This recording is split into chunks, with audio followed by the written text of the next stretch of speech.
Only one place to start this afternoon, and that's President Moon Jae-in. He's set to embark on his trip to Washington D.C. to meet with his US counterpart, President Trump, for the first time since President Moon's inauguration in mid-May. The South Korean leader is only going to be there for a few days, but he has an extremely busy schedule.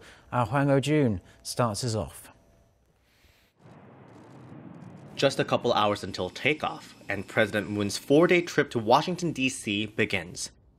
President Moon will arrive on Wednesday afternoon local time and start his itinerary by laying a wreath at the Changjin Reservoir Battle Monument at the National Museum of the Marine Corps, honoring those who died in one of the Korean War's fiercest battles.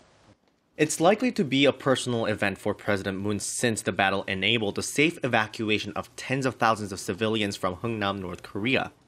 President Moon's parents were among those who were saved.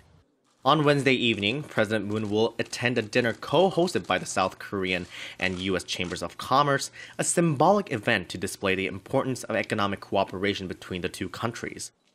The following day, President Moon will have separate meetings with the leaders of the U.S. Senate and the House of Representatives, and in the evening, along with his wife, First Lady Kim Jong-suk, he will attend a dinner hosted by the first couple of the U.S. at the White House, just the second White House dinner President Trump and his wife Melania have held so far. On Friday, President Moon will be visiting the Korean War Veterans Memorial with U.S. Vice President Mike Pence, and then the historical bilateral summit between the two leaders will begin. It will be followed by a joint press conference where both Presidents Moon and Trump will read their own statements on their evaluation of the meeting.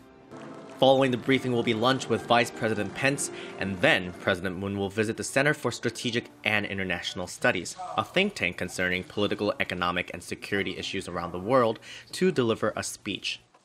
And finally, on Saturday, President Moon will head back to South Korea after holding a meeting with local Korean Americans. He's expected to arrive in Seoul on Sunday, Korea time. President Moon previously said he won't get too caught up in bringing home results, but rather focus on establishing a foundation of friendship and mutual trust with President Trump.